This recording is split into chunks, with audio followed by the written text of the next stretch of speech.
शिवपुर गांव के एक घर में रहते थे श्यामलाल। उनकी पत्नी मीरा, उनका बेटा अमित और श्यामलाल की साली पूनम, यानी कि अमित की मौसी, जो कि एक विधवा है। पूनम की उम्र अब 38 के पार थी, लेकिन उनका चेहरा अभी भी वैसा ही ताजा था, जैसे कोई फूल जो सुबह की ओस से नहाया हो।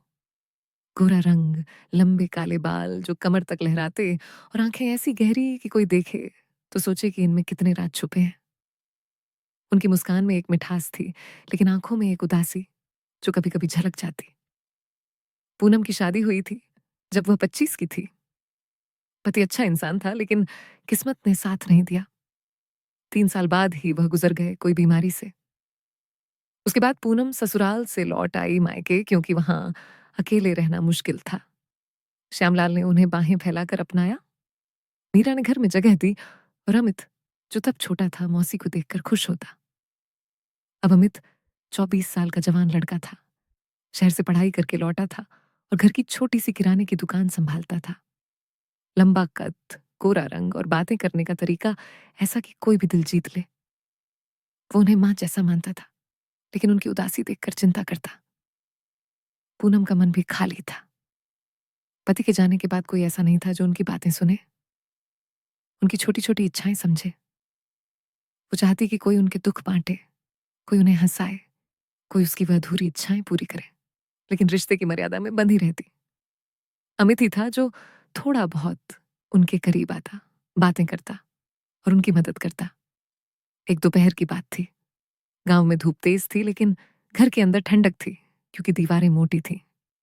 सब लोग खाना खाकर सो रहे थे। श्यामलाल खेत से लौटकर थक गया था। मीरा रसोई साफ करके लेटी थी और अमित दुकान से थोड़ा पहले आ गया था। पूनम अपनी कोठरी में थी, जो घर के पीछे की तरफ थी। कोठरी छोटी सी, लेकिन पूनम ने उसे सजा रखा था। एक पुराना पलंग, लकड़ी की अलमारी और दीवार पर टांगी उनके पति की पुरानी तस्वीर। पूनम पलंग पर बैठी थी, हाथ में एक पुरानी डायरी। वो डायरी उनकी जवानी की थी, जिसमें उन्होंने अपनी शादी की बातें लिखी, वो पहली मुलाकात, वो हंसी मजाक और वो रातें जब वह पति के साथ बातें करती रहती। पढ़ते पढ़ते उनकी आंखें नम हो गईं। काश कोई होता जो इन यादों को सुनता, उन्होंने मन ही मन सोचा।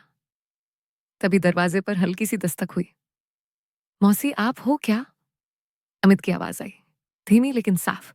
पूनम ने जल्दी से आंखें पोंछी, साड़ी का पल्लू ठीक किया और बोली, हाँ बेटा, आजा, दरवाजा खुला है। अमित अंदर आया। उसके हाथ में एक पुराना रेडियो था, जो घर का था। रेडियो पुराना था, लेकिन घर में सबका साथी, सुबह भजन सुनने के लिए, शाम को गाने के लिए। मौसी, ये रेडियो खराब हो गया है। आवाज नहीं आ रही, सिर्फ सरसराहट। आप तो पुरानी चीजों को ठीक करने में उस्ताद हो। देखो ना क्या हुआ है। अमित ने मुस्कुरा कर कहा और फर्श पर बैठ गया। पूनम भी पलंग से उतरकर फर्श पर बैठ गई। रेडियो उनके बीच में रख दिया। वो दोनों मिलकर रेडियो को खोलने लगे। पूनम की उंगलियां नरम थी, लेकिन काम में तेज। उन्होंने स्क्रू ड्राइवर लिया और पीछे का कवर खोला। अंदर तारें उलझी हुई थी, धूल भरी। देखो, ये तार ढीला हो गया है, पूनम ने कहा और उंगली से इशारा किया। अमित की नजरें पूनम की उंगलियों पर ठहर गईं। मौसी, आपकी उंगलियां कितनी कोमल है, जैसे रेशम की डोर।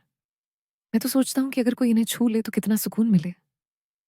अमित की बात में एक हल्की सी चमक थी, लेकिन पूनम ने इसे मजाक समझा। बेटा, उंगलियां तो सबकी ऐसी ही होती हैं, तू इतना ध्यान क्यों ना देता है? चल, मैं ठीक कर देती हूँ, तू वो बैटरी निकाल। अमित ने बैटरी निकाली और पूनम तार जोड़ने लगी। अमित करीब बैठा था, इतना कि उसकी सांसें पूनम के बालों को हल्के से छू रही थी। बाल लंबे थे, खुले हुए, और उनमें से हल्की सी खुशबू आ रही थी, जैसे कोई पुराना इत्र। मौसी, आपके बाल कितने लंबे और चमकदार हैं।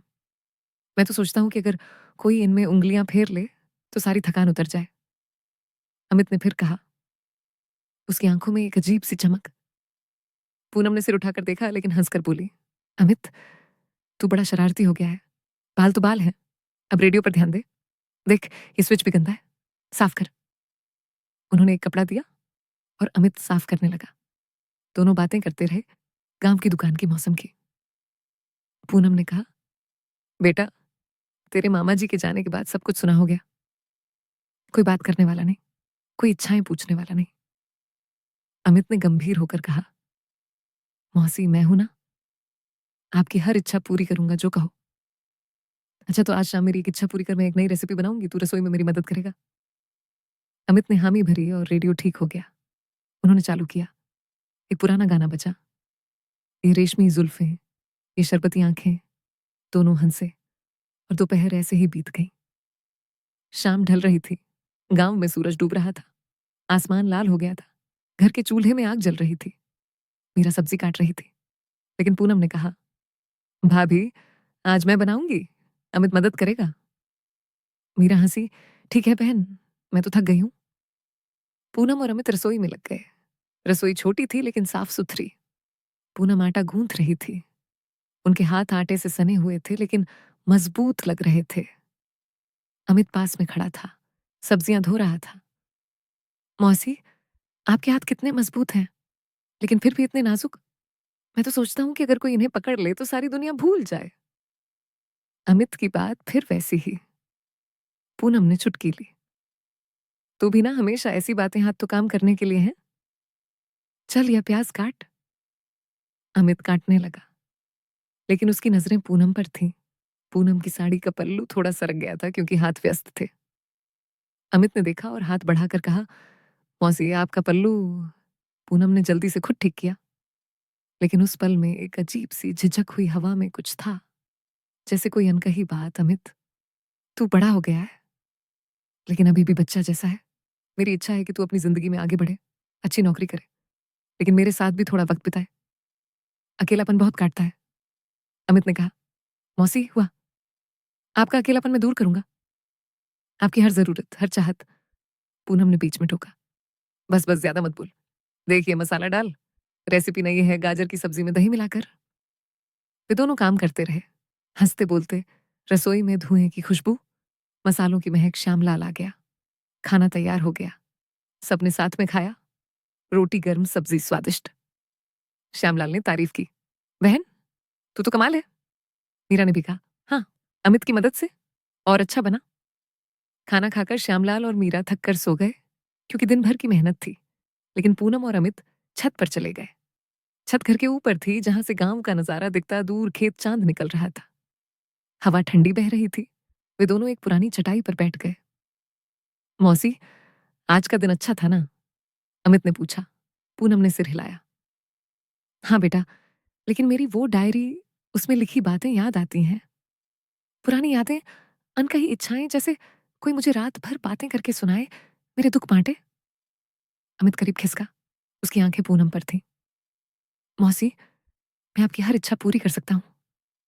आप कहो तो। पूनम ने रोका। अमित ऐसी बातें मत कर, हमारा रिश्ता अलग है। लेकिन हाँ, कल सुबह तू मुझे गांव के पुराने कुएं के पास ले चल। वहां मेरी बचपन की यादें हैं, थोड़ा सुकून मिलेगा। अमित ने हामी भरी और वे बातें करते रहे, गांव की कहानियां। अमित की पढ़ाई, पूनम के पुराने दिन। रात गहरा गई, चांद ऊपर आ गया, तारे चमकने लगे। पूनम ने कहा, बेटा अब सो जा, कल सुबह जल्दी। अमित नीचे उतरा, लेकिन उसके मन में कुछ था। अगली सुबह सूरज निकला। गांव में मुर्गों की आवाजें। पूनम तैयार हुई, साड़ी पहनी, बाल बांधे। अमित इंतजार कर रहा था। चल, मौसी बोला। वे दोनों घर से निकले, गलियों से गुजरते हुए कुएं की तरफ। कुआं गांव के बाहर था, पुराना, चारों तरफ दीवारें टूटी हुई, काई जमी हुई आसपास। पेड़ थे, छाया थी। अमित ने पूनम का हाथ पकड़ा, क्योंकि रास्ता उबड़ खाबड़ था।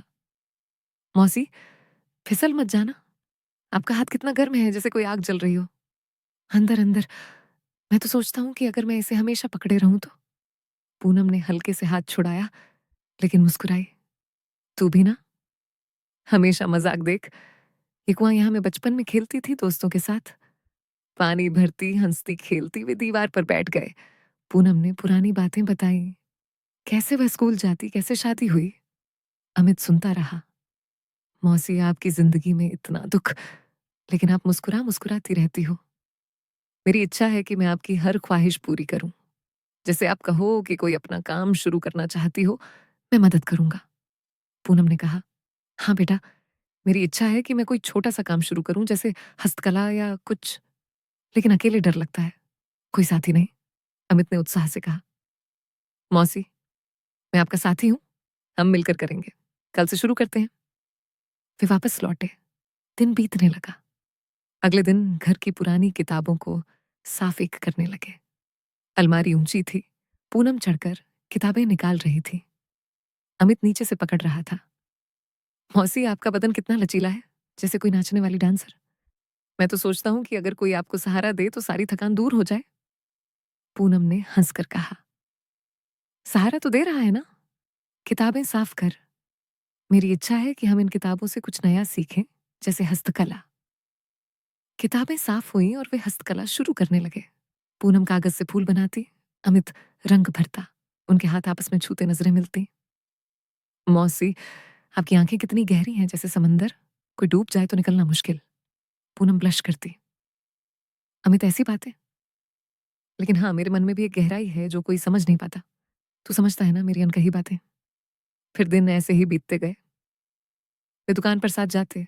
अमित पूनम को मदद करने कहता। मौसी, दुकान पर आओ, थोड़ा समय कटेगा। पूनम जाती ग्राहकों से बातें करती। एक दिन दुकान पर बैठे थे, शाम का वक्त। मौसी, आपकी मुस्कान देखकर ग्राहक ज्यादा आते हैं।